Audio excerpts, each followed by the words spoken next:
የሀና አባት ህይወታቸው አደጋ ላይ ነው። ዶክተሩ ሲመረምራቸው ከዚህ በኋላ በሞትና በህይወት መካከል ላይ እንደሆኑ ነገራቸው። ስለዚህ መዳን አይችሉም ሲሉ ለሀና ነገሯት። ሀናም ጆሮም ሰሙ። ሀና በጣም ጨነቃትና የምትሆነው ግራ ገባት። አባቴ እኔ ነኝ ለዚህ ያበቃሁት፣ ገንዘቡን ፈልጌ ባገኝም በስርዓት ይዤ ስላላሳከምኩት አሁን እኔ ነኝ ተወቃሿ እያለች ደምን በማልቀስ ጀመረ። ጆሮ ምን አባቴ ላድርግ እያለ በእኔ ምክንያት ነው፣ እኔን አስወጣለሁ ከእስር ቤት ስትይ ነው ገንዘቡን ያባከንሽው እያለ አሁን ሀና ምን ይሻላል፣ አባቷን አታ መኖር አትችልም እያለ ጆሮም ይጨናነቃል። ሀና ያለ አባቷ መኖር ከባድ እንደሆነ ሁልጊዜም ትናገራለች። አባቴን ካጣው እኔም መኖር አልችልም፣ ራሴን አጠፋለሁ እያለች ትገኛለች።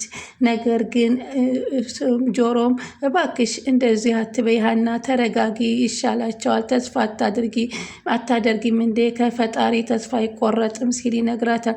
እንዴ ጆሮ ምን እያልክ ነው? ዶክተሩ እኮ ምንም እኮ የመዳን እድል የለውም እያለ እየሰማ አይደለም እንዴ አለችው። ቢሆንም ፈጣሪ ነው እንጂ ከፈጣሪ ተስፋ አይቆረጥም፣ ዶክተር ስላለ ይሞታሉ ማለት አይደለም አሉ። አሁን ኖላዊ በጣም በጭንቀት ላይ እና በህመም ላይ ይገኛሉ። ጆሮ 30 ሺህ ብር መክፈሏ አሁን እንደገና እየቆጫትና እየተጸጸተችበት ነው። አባቴን ሳላሳክም እኔ ብሎ ሌላ ሰው አስፈቺ እያለች ራሷን በሰራችው ነገር እንደገና ትነድማለች። ጆሮ ደግሞ አሁን የሚያደርገው ነገር ግራ ግብት ብሎ ጨንቆታል። በዚህም የተነሳ እንግዲህ ወይዘሮ ሚላትም እንግዲህ ምን አስበው እንዳላቅም ለሀና መጥፎ ፊትና ክፉ ፊት እያሳዩት ይገኛሉ። እሷ ደግሞ ግራ ተጋብታለች። ምናልባትም ገንዘብን ብትጠይቃቸው ምን ሆነሽ ነው፣ ምን ሆነው ነው፣ ያስከፋው ነገር አለ እንዴ ብትልም ወይዘሮ ሚላት አልመለሱላትም። አሁን ወይዘሮ ሚላት ከባዩሽ ጋራ ጭውውት ይዘዋል። ባዩሽ ደግሞ ሀናን ደግሞ በአጭር ጊዜ የምትለወጭበት መንገድ ላሳይሻለሁ ይወስዳታለሁ እያሉ ወደ መጥፎ መንገድ እየመሯት ሊወስዷት ያሰቡ ይመስላሉ። ሰላም ውድ ቻናሌ ተከታታዩ ሰላማችሁ ይብዛል። ቻናሌ አዲስ የሆናችሁ ሰብስክራይብ፣ ላይክ፣ ሼር እያላችሁ አበረታቱኝ። እንግዲህ ኖላዊ ቀጣይ ፓርቲ ይዘንላችሁ መተናል ማለት ነው። እንግዲህ የአቶ ኖላዊ ህመም እየጠናና ህይወታቸው አደጋ ላይ እንደሆነ እየተነገረው ነው ዶክተር ለሀና በጭንቀት ላይ ትገኛለች። እስከዛሬ የአባትሽን እኮ ህመም ችላ አትበይ ብዬ በተደጋጋሚ ነግሬሽ ነበር ሲል ዶክተሩ ይነግራታል። አንቺ ግን አትረጂም፣ እንክብካቤውንም አልተከታተልሽላቸውም። አሁን ግን እየከበደ ስለሆነ ልናድናቸው አንችልም ሲሉ ይነግሯታል። እና ተስፋ ትቆርጣለች።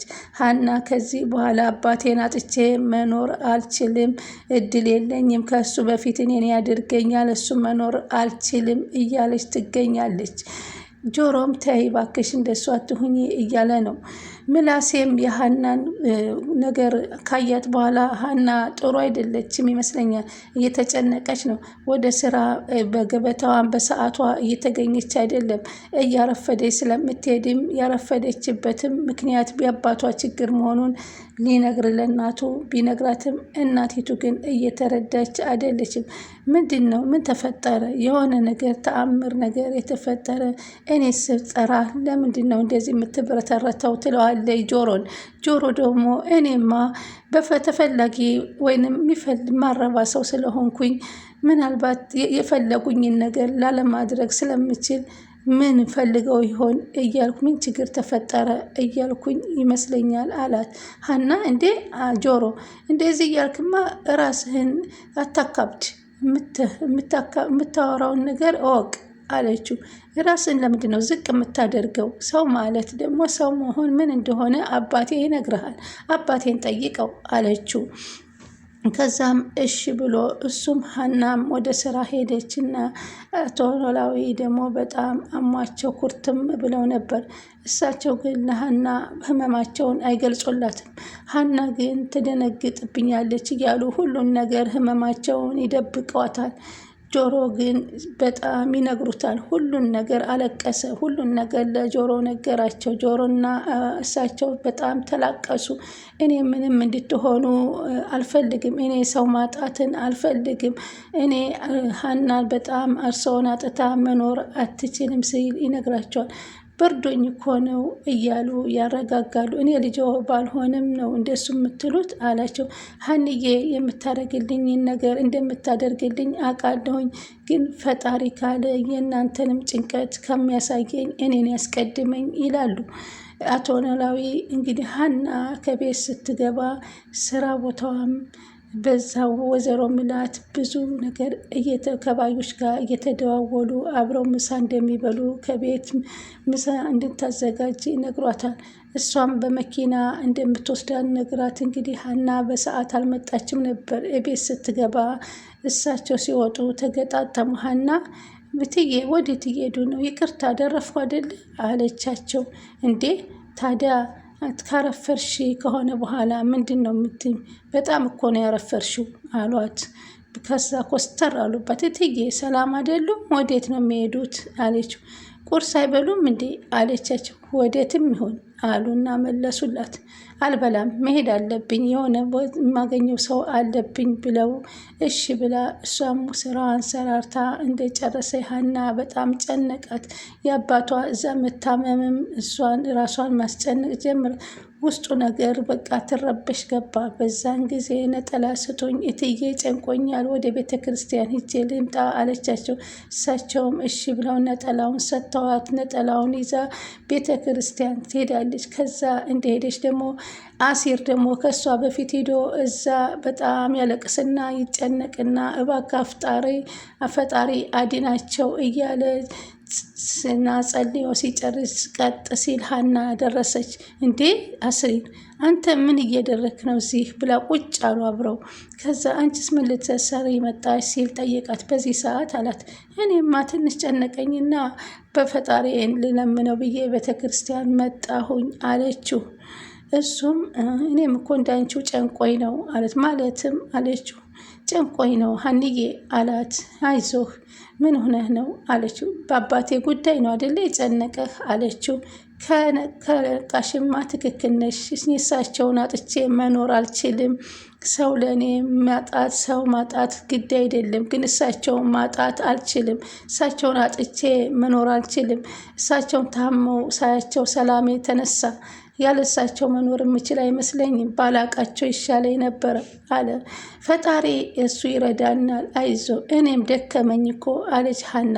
እምሆነው እኮ ግራ ገባኝ አለች። አይዞሽ ሀኒጌ ፈጣሪ ተስፋ አይቆረጥምና ሁሉን ነገር ያግዘናል አሏት። እሺ በቃ አንተም ወደ ቤት ሂድ፣ እኔም እኮ ወደዚህ መጣ። ሀናዬም እኔም ወደ ስራዬ ልሂድ፣ አንተም ወደዛ ሂድ። ግን እኔ አሁን ስራ ቦታ እሳቸውን አባትሽን እኮ ወደዚህ እንደመጣሁ አልነገርኳቸውም አላት።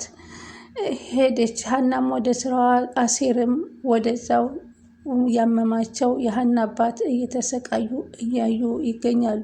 በዛም አጋጣሚ እንግዲህ እሱም ሄዶ እያወሩ እየተማሩ እያሉ ፍቅር ደወለችለት ለጆሮ። ድንገት እህቴ ደወለችልኝ ብላ ጥሏቸው ሄደች። እሷ ጋር ተገናኝታ ምላሴና ፍቅር ደግሞ አሁን ወደ ፍቅር ዓለም እየገቡ ይገኛሉ። የሆነ አመለካከታቸው አቀራረባቸው የፍቅር ያጫወታቸዋል። ምላሴ ትምህርቱንም ጥናቱንም ጥሎ ሌሊቱን ከሱ ከስልክ ላይ እያመሸ እሷ ጋር ነው የሚያድረው። ቤተሰቦቹ ጊዜ እየሰጠም አይደለም። እሷን እየደወለ እንደሚወዳት ሁሉ መገናኘት አለብን እያለ ከትምህርት ቤት መለስ። ይህንንም ያስተዋለችው ወይዘሮ ሚላት እንደ በፊቱ ልጄ አይደለም፣ ጊዜ ከኛ ጋር አያሳልፍም፣ ምን ሆኖ ነው ልጄ እያለች ትላለች። ምን ሆኖ ነው ስራ የለሽም እንዴ ማሚዬ ሲላት፣ ማለት አለች። ከኔ ጋር ላለመዋል ነው የምትፈልገው አለችው። አይ ስራ የለሽም ወይ ለማለት ነው አለችው። አይ ሰላምዬ ስራውን ለእኔ ፈንታ ሂዳልኛል ከመስሪያ ቤት አለችው። እኔ ካንተ ጋር ማሳለፍ እፈልጋለሁ ሲል፣ ሀናስ አለ። ሀና ቤተ ክርስቲያን ብላ ሂዳለች አለው። እኔ ግን አንድ ቀጠሮ አለኝ፣ የማገኘው ሰው አለ። ከእኔ የሚበልጥ ምን አይነት ሰው አግኝተህ ነው ልጄ አለችው። እማዬ ደግሞ ምን ካንቺ የሚበልጥ ማንም የሚበልጥ የለም፣ ግን ካልሆነ ቀርልሻለሁ አለት። ኧረ አውቄ ነው፣ ሂድ ሂድ እየቀለድኩ ነው አለችው ማለት ነው። ግን ራስህን ጠብቅ፣ እድሜህ ነው አሁን ለምለም የምታደርገ እድሜ ስለሆነ ራስህን መጠበቅ አለብህ አሉት። እሱም እሺ እማዬ ደግሞ እንደዛ ብሎ ነገር የለም አለና ምላሴ መለሰ። ከሄዶ እንግዲህ ከፍቅር ጋር ውሎውን ተገኝቶ ውሎ ሲመጣ ባዩሽና እናቱ ቤት ውስጥ ቁጭ ብለው አገኙ። አንተ ጎረምሳ አደግክ አይደለም እንዴ አሉት። ሀናም ቡና አፍልታ ጠጥታቸው ነበርና ውይ ሚሉ ይቺ ባለሙያ ልጅ ናት ያገኘሻት ባዩሽ። ወይዘሮ ሚላትም አየሻት ቡና እንዴት እንድቀምሰሽ ባለሙያ ናት ካልሽ ምግቧን ቀምሰሽ ምን ልትይ ነው? በጣም ባለሙያ ናት። በዛ ላይ ጸባዩዋ ምን አይነት አስተዳደግ ነው ያደገችው አለች።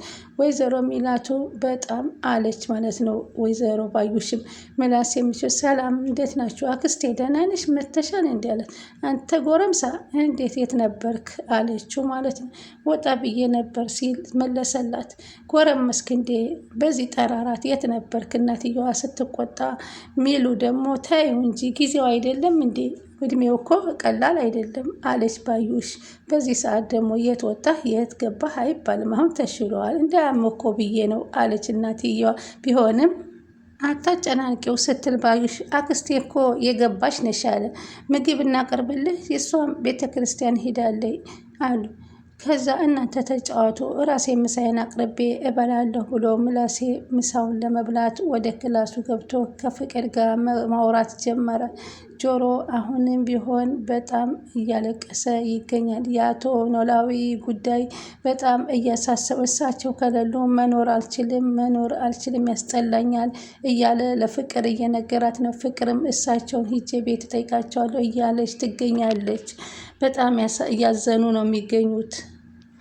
ቻናሉን ሰብስክራይብ እያደረጋችሁ የደውል ምልክቷን በመጫን ተቀላቀሉ። ስትከታተሉኝ ስለነበር ከልብ አመሰግናለሁ። ቀጣይ ምን ይመጣል የሚለውን አብረን እየተከታተልን እንሄዳለን። ስለምትከታተሉኝ ከልብ አመሰግናችኋለሁ።